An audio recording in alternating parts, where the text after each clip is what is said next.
Hello student, I am Shruti Gaur. Bioversity में आपका स्वागत है। तो जैसा कि हम बात कर रहे थे एम्ब्रियोलॉजी के बारे में। एम्ब्रियोलॉजी मैंने बताया था कि एम्ब्रियोलॉजी क्या होती है। एम्ब्रियो मतलब होता है भ्रूण, और भ्रूण क्या होता है, जब प्रेगनेंसी की जो स्टार्टिंग की जो 2 मंथ होती है, तो जो वूम में जो डेवलप हो रहा होता है बेबी, हम उसे बोलते हैं एम्ब्रियो। ठीक है। और उसके बाद में हम क्या बोलने लग जाते हैं, 2 मंथ के बाद उसे फीटस बोलने लग जाते हैं। ये मैंने बताया था। और लॉजी मतलब स्टडी। तो भ्रूण की स्टडी को जो डेवलप हो रहा है, क्या क्या स्टेज आ रही है और वो कैसे वूम में आया है, तो इस सभी को हम एम्ब्रियोलॉजी के अंतर्गत स्टडी करने वाले हैं। तो अब एम्ब्रियोलॉजी कुछ स्टेप्स में पूरी होती है। डेवलपमेंट के कुछ स्टेज होते हैं एम्ब्रियोलॉजी के, है ना। तो ये डेवलपमेंट के जो स्टेज होते हैं वो क्या क्या होते हैं, जैसा कि कल मैंने फर्टिलाइजेशन के बारे में थोड़ा सा बताया था क्या होता है फर्टिलाइजेशन। तो सबसे पहला जो स्टेज होता है वो होती है फर्टिलाइजेशन, सेकंड होती है क्लीवेज, थर्ड होती है गैस्ट्रुलेशन, फोर्थ होती है ऑर्गेनोजेनेसिस, और जो फिफ्थ होती है वो होती है मैचुरेशन। ठीक है। अब फर्टिलाइजेशन मैंने क्या बताया था, क्या होता है फर्टिलाइजेशन, कि जब मेल गैमेट और फीमेल गैमेट आपस में मिलता है। मेल गैमेट मतलब क्या होता है, स्पर्म, फीमेल गैमेट ओवम। ये दोनों आपस में जब मिलते हैं तो एक मोनोन्यूक्लिएटेड या सिंगल न्यूक्लिएटेड सेल बनाते हैं, जिसे हमने बोला था जाइगोट। और जाइगोट में ही आगे जाकर के डिफ्रेंशिएट होकर के, मल्टीप्लिकेट होकर के, मतलब विभाजित होकर के आगे बढ़कर के एम्ब्रियो में बदलता है। ठीक है। क्योंकि जाइगोट में ये कैपेसिटी होती है कि वो अपने आप को विभाजित कर सकता है। उसकी जो सेल होती है विभाजित करती है अपने आप को और एम्ब्रियो बनाती है। ठीक है। ये यहां तक हमने पढ़ा था। ठीक है। तो क्या होता है फर्टिलाइजेशन, जब मेल गैमेट और फीमेल गैमेट आपस में मिलता है। यहाँ पे थोड़ा लिख देती हूँ मैं, फिर बाद में इरेज कर दूंगी। Male gamete plus female gamete, female gamete. Male gamete क्या होता है, स्पर्म, फीमेल गैमेट ओवम। तो क्या बनाते हैं आपस में मिलकर, ये जाइगोट बनाते हैं। जाइगोट क्या होती है, सिंगल न्यूक्लिएटेड सेल होती है, मतलब इसमें एक ही न्यूक्लियस होता है और इसमें जो कैपेसिटी होती है कि अपने आप को विभाजित कर सके और आगे जाके ये एम्ब्रियो में बदलता है जाइगोट। तो हमने ये पढ़ चुके थे। अब फर्टिलाइजेशन हमें पता है कैसे स्टार्ट होता है, ओव्यूलेशन से स्टार्ट होता है। बिना ओव्यूलेशन के फर्टिलाइजेशन नहीं होगा। तो क्या होता है ओव्यूलेशन में, जैसे मैंने ये यूट्रस का स्ट्रक्चर बना रखा है। तो ओव्यूलेशन में क्या होता है कि जो ओवम होता है, जैसे कि मैंने बताया था, जो ओवम होता है एक अपने चारों एक कैविटी सराउंड करके रखता है, मतलब ओवम को प्रोटेक्ट करने के लिए एक लेयर होती है, जिसे हम बोलते हैं ग्रेफियन फॉलिकल्स। जैसे थोड़ा सा यहाँ पे बनाऊं मैं, ये ग्रेफियन फॉलिकल्स है। ठीक है। इसके अंदर ओवम डेवलप होता रहता है। ठीक है। ग्रेफियन फॉलिकल्स क्या होती है, एक फ्लूइड फिल्ड स्ट्रक्चर होती है, मतलब फ्लूइड फिल्ड मतलब तरल पदार्थ इसमें भरा होता है। ठीक है। इसके अंदर ही ओवम का निर्माण हो रहा होता है। अर्ली स्टेज क्या होती है, ओवा। जब ये मैच्योर हो जाता है तो उसे हम बोलने लग जाते हैं ओवम। ठीक है। तो इस लेयर के अंदर, जिसे हमने ग्रेफियन फॉलिकल्स कहा, इसके अंदर ओवा मैच्योर हो रहा होता है। जब ये मैच्योर हो जाता है तो हम इसे क्या बोलने लग जाते हैं, ओवम। ठीक है। और जब ये मैच्योर हो जाता है तो इसे रप्चर करके, मतलब कि इसे समझो ब्रेक करके या फाड़ करके निकल जाता है। ठीक है। ओवम इसे ग्रेफियन फॉलिकल्स को रप्चर करके बाहर निकल जाता है। ग्रेफियन फॉलिकल्स क्या होते हैं, फ्लूइड फिल्ड स्ट्रक्चर होती है, मतलब एक तरल पदार्थ जिसमें भरा होता है, जिसके अंदर ओवा डेवलप हो रहा होता है और आगे जाके ये ओवम में बदल जाता है। ये हमारा ओव्यूलेशन के फर्स्ट जो उसका स्टेज है वो है ये। ठीक है। सबसे पहले ओव्यूलेशन में क्या हुआ कि ये जो ओवा होता है ग्रेफियन फॉलिकल्स के अंदर मैच्योर हो रहा होता है, ग्रेफियन फॉलिकल्स से प्रोटेक्ट करके रखता है। ग्रेफियन फॉलिकल्स मतलब जो ओवरी होती है, जो कि फीमेल में पाई जाती है, ओवरी के अंदर ग्रेफियन फॉलिकल्स होता है। ग्रेफियन फॉलिकल्स के अंदर ओवा मैच्योर हो रहा होता है और आगे जाकर यही ओवम बनाता है। जब ये ओवम बनाता है तो ग्रेफियन फॉलिकल्स को रप्चर करता है, फाड़ देता है या ब्रेक कर देता है। ठीक है। और ओवम बाहर निकल जाता है। ठीक है। अब ये जैसे ग्रेफियन फॉलिकल रप्चर करता है तो इस टाइप का ये ग्रेफियन फॉलिकल्स सारे उसमें फैल जाते हैं। ठीक है। इसमें ग्रेफियन फॉलिकल्स फैल जाते हैं, किसमें, यूट्रस में यूट्रस में नहीं बोल सकते हैं, ये जो हाँ, ये जो यूट्रस वाला सराउंडेड एरिया है उसमें फैल जाते हैं ये ग्रिफिन फॉलिकल्स। ठीक है, फॉलिकुलर सेल में ग्रिफिन फॉलिकल्स फैल जाते हैं, ऐसे करके फैल जाते हैं, बिखरे हुए रहते हैं, शटर्ड होते हैं। जब ये ओवम निकलता है तो ग्रिफिन फॉलिकल्स को शटर्ड कर देता है, बिखरा देता है। तो ये ग्रिफिन फॉलिकल्स ऐसे बिखरे हुए रहते हैं। ठीक है, जब ये ग्रिफिन फॉलिकल्स बिखरे हुए रहते हैं तो इसका मतलब ये है कि इसमें से ओवम बाहर निकला है। ठीक है, जब ये ओवम बाहर निकल जाता है तो ये ग्रिफिन फॉलिकल्स अपने आप को अरेंज कर लेते हैं। इसको थोड़ा मैं क्लीन कर देती हूँ जिससे समझ में आ जाएगा स्ट्रक्चर अच्छे से ना। ठीक है, तो हमने क्या देखा कि ग्रिफिन, इसको यहीं पर रख देती हूँ, ग्रिफिन फॉलिकल्स को ओवा ने रप्चर किया और ग्रिफिन फॉलिकल्स सारे जो फॉलिकुलर सेल है उसमें फैल गए। ठीक है, अब ये जो ग्रिफिन फॉलिकल्स है अपने आप को अरेंज कर लेते हैं, ऐसे करके ऑर्गेनाइज हो जाते हैं ये ग्रिफिन फॉलिकल्स, ये। ठीक है, ये ग्रिफिन फॉलिकल्स, ये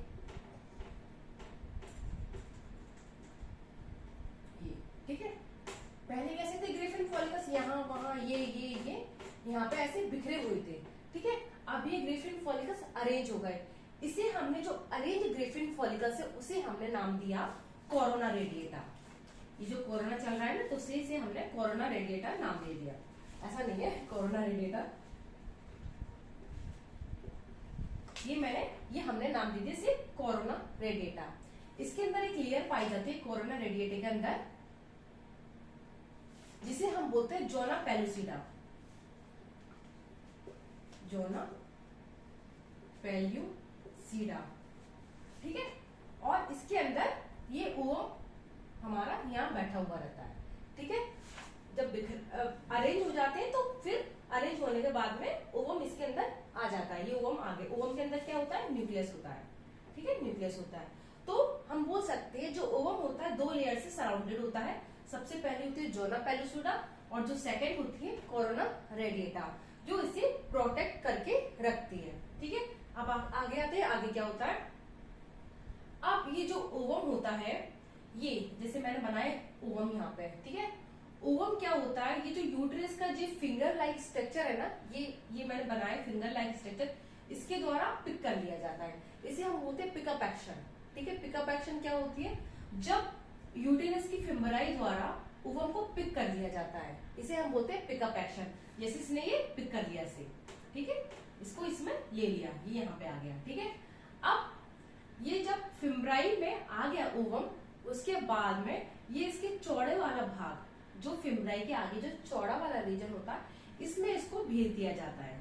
यहां से ये यहाँ आ गया, इसे हमने बोला एम्पोला। हमने क्या देखा बेटा कि जो ग्रिफिन फॉलिकल्स बिखरे हुए थे अरेंज हो गए, तो हमने देखा कि ये जो ओवम है हमारा, उसके चारों ओर दो लेयर हो गई। सबसे पहली हुई जोना पेलुसिडा और सेकंड होती है कोरोना रेडिएटा। ठीक है, पहले क्या होते ग्रिफिन फॉलिकल्स अकेले प्रोटेक्ट करके रखते थे ओवा को। ठीक है, जब ये मैच्योर हो गया, ग्रिफिन फॉलिकल्स बिखर गए, उसके बाद में ओवम बाहर निकल गया और फिर वही ग्रिफिन फॉलिकल्स अरेंज हो गए। अरेंज होकर के वो उनका एक हमने नाम दे दिया नया, जिसे हमने बोला कोरोना रेडिएटा, और इसके अंदर एक लेयर होती है जिसे हमने बोला जोना पेलुसिडा।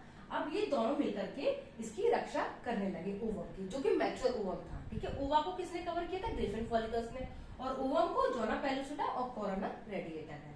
ठीक है, अब ये यहाँ पर आ गए, एम्पुलर रीजन में आ गया, यहाँ पे आके बैठ गया ये सुरक्षित ओवम। ठीक है, कैसे हुआ, ये जो फिम्बराई थी, यूटेरस की जो यूटेरस में फिंगर लाइक स्ट्रक्चर होती है दोनों साइड में, ठीक है, वो ओवम को पिक करती है, जिसे हम बोलते हैं पिकअप एक्शन। पिक करके एम्पुलर रीजन में डाल देती है और वहां पर बैठा देते हैं सुरक्षित। ठीक है, तो ये तो हो गया ओवम का काम। अब क्या होता है, यहां से सर्विक्स रीजन से आ रहा होता है स्पर्म। स्पर्म क्या है, फर्टिलाइजेशन क्या होता है, स्पर्म और ओवम जब आपस में जुड़ते हैं तो जाइगोट बनाते हैं, बिना स्पर्म के नहीं होगा। तब यहाँ से स्पर्म एंटर करता है, ये स्पर्म एंटर करता है सर्विक्स रीजन में। ठीक है, और स्पर्म आपको पता होना चाहिए कि स्पर्म कितनी संख्या में एंटर करते हैं उसमें सर्विक्स रीजन में। सर्विक्स रीजन से फिर यूटेरस में जाते हैं, 200 से 500 मिलियन स्पर्म जाते हैं। ठीक है, और पहुंचते किस पे, केवल 200 से 500 स्पर्म में पहुंच पाते हैं और फर्टिलाइज केवल एक होता है।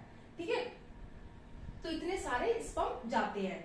लेकिन अगर क्वेश्चन ये बनता है कि जब 200 से 500 मिलियन स्पर्म इसमें जाते हैं यूटेरस में, तो बाकी करके कहाँ रह जाते हैं, है ना। तो पहले यहाँ से शुरू करते हैं। ये स्पर्म यहाँ से एंटर किया, तो स्पर्म जब एंटर करते हैं तो इसका जो सर्विक्स रीजन का जो एनवायरमेंट होता है काफी एसिडिक होता है। ठीक है, स्पर्म एंटर किया सर्विक्स रीजन से और इसका जो एनवायरमेंट होता है वो काफी एसिडिक होता है। एसिडिक क्यों होता है, जिसकी वजह से जो यूटेरस होता है उसे इन्फेक्शन से बचाया जा सके, क्योंकि अगर यूटेरस में इन्फेक्शन हो गया तो बच्चा नहीं हो पाएगा, या मतलब फर्टिलाइजेशन नहीं हो पाएगा, ये बोल सकते हैं। ठीक है, ताकि इसको यूटेरस को इन्फेक्शन से बचाया जा सके, इसलिए इसका जो एनवायरमेंट होता है काफी एसिडिक होता है। ठीक है, और इसकी जब ये जाता है स्पर्म तो इसकी स्पीड काफी स्लो होती है। किसकी वजह से, एसिडिक रीजन की वजह से। इसकी जिसमें लिखा भी होता है in vagina sperm speed become slow reach to uterine cavity alkaline nature. ठीक है, वेजाइना वाले रीजन में जब ये एंटर करता है तो इसकी स्पीड काफी स्लो होती है, क्योंकि यहाँ का जो एनवायरमेंट होता है काफी एसिडिक होता है, जिसकी वजह से यूटेरस को इन्फेक्शन से बचाया जाता है। ठीक है, जब ये यूटेराइन कैविटी में आता है स्पर्म, ठीक है, काफी सारे 200 से 500 मिलियन स्पर्म एंटर कर रहे हैं। ठीक है, अभी यहाँ पे पहुंची यूटेराइन कैविटी में। अब यहाँ का जो एनवायरमेंट होता है एल्कलाइन होता है, काफी अच्छा एनवायरमेंट होता है, ना एसिडिक होता है ना बेसिक होता है।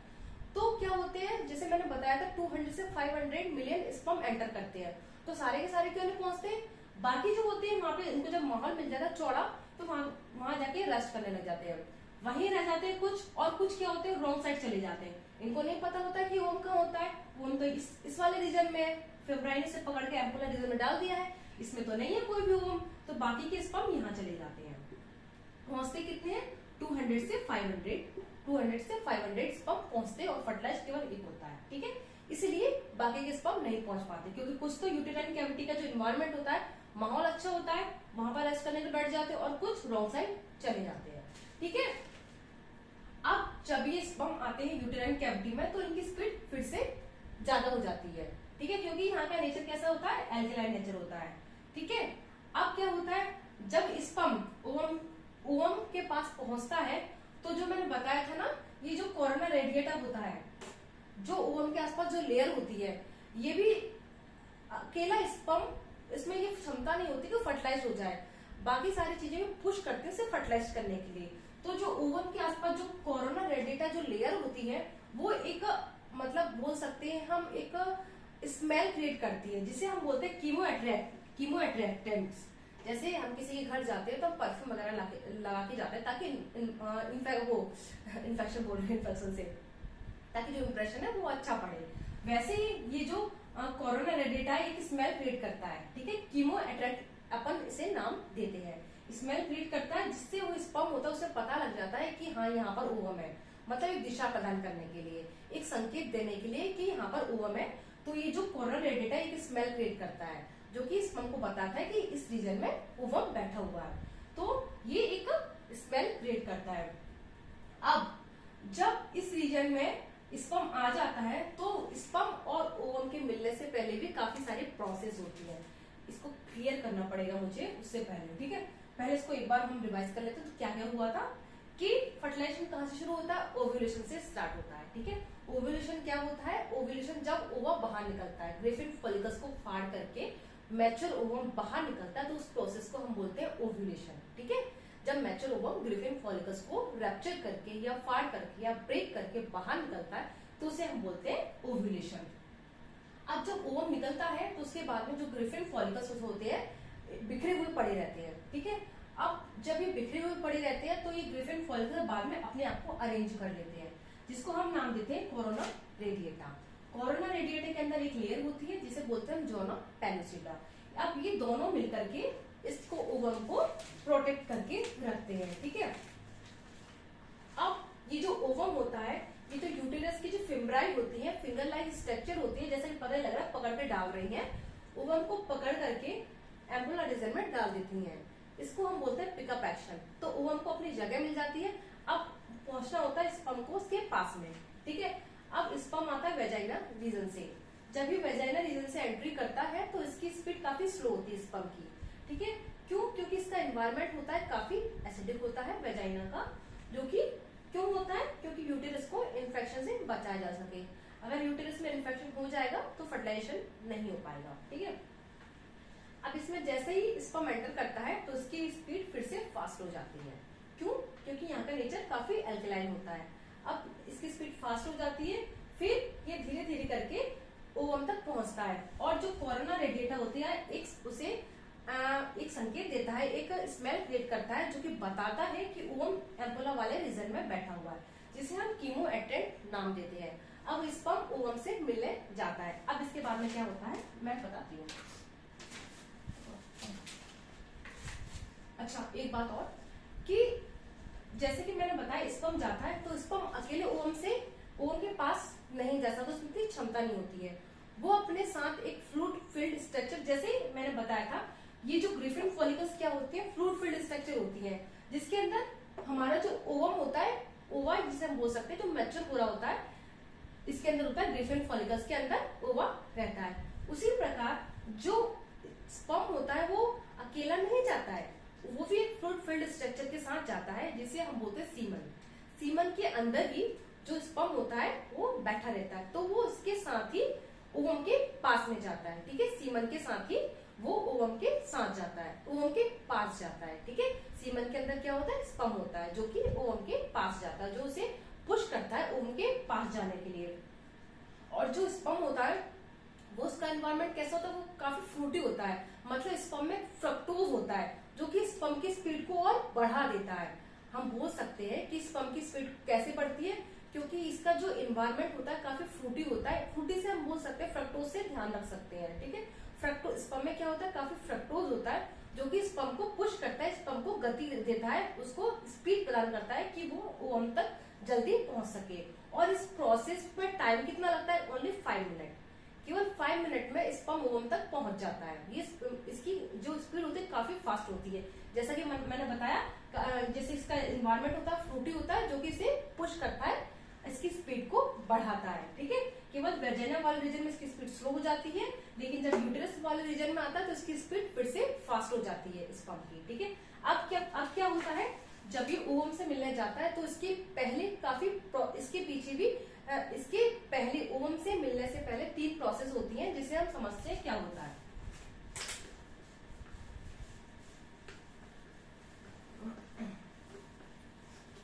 इसे मैं क्लीन कर देती हूँ पहले।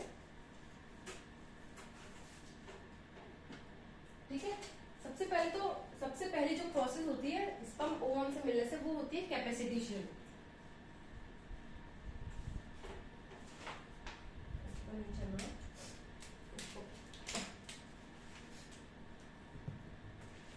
कैपेसिटेशन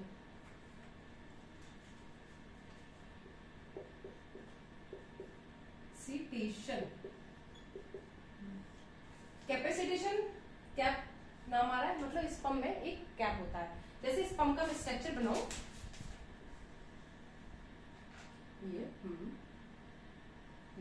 ये हेड रीजन होता है, नीचे टेल रीजन होता है। ठीक है, अब इसमें 2 लेयर होती हैं। ये होता है न्यूक्लियस वाला रीजन, न्यूक्लियस। ठीक है, ये होता है आउटर एक्रोसोमल मेम्ब्रेन होती है, एक्रोसोमल मेम्ब्रेन, और ये होती है इनर एक्रोसोमल मेम्ब्रेन।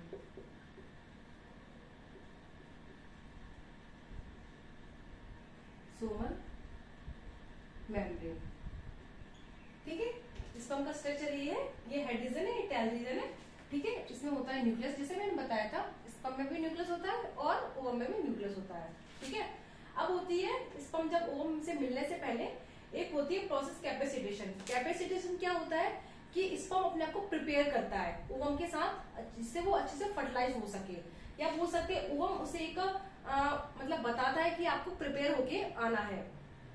तो कैपेसिटेशन में क्या होती है, इसकी जो कैप है वो हट जाती है। ठीक है, जैसे समझो ये कैप है ये, या हम बोल सकते हैं ये कैप लाइक स्ट्रक्चर ये दिख रही है, तो ये हट जाती है। अब जब ये हटेगी तो क्या होगा, ये जो आउटर और इनर लेयर अटैच हो जाएगी। जैसे ठीक है, ये आउटर लेयर थी, ये इनर लेयर थी। अब क्या कैपेसिटेशन में क्या होगी, ये दोनों लेयर एक दूसरे अटैच हो जाएंगे, तो ये क्या हो जाएगी, ऐसे हो जाएगी,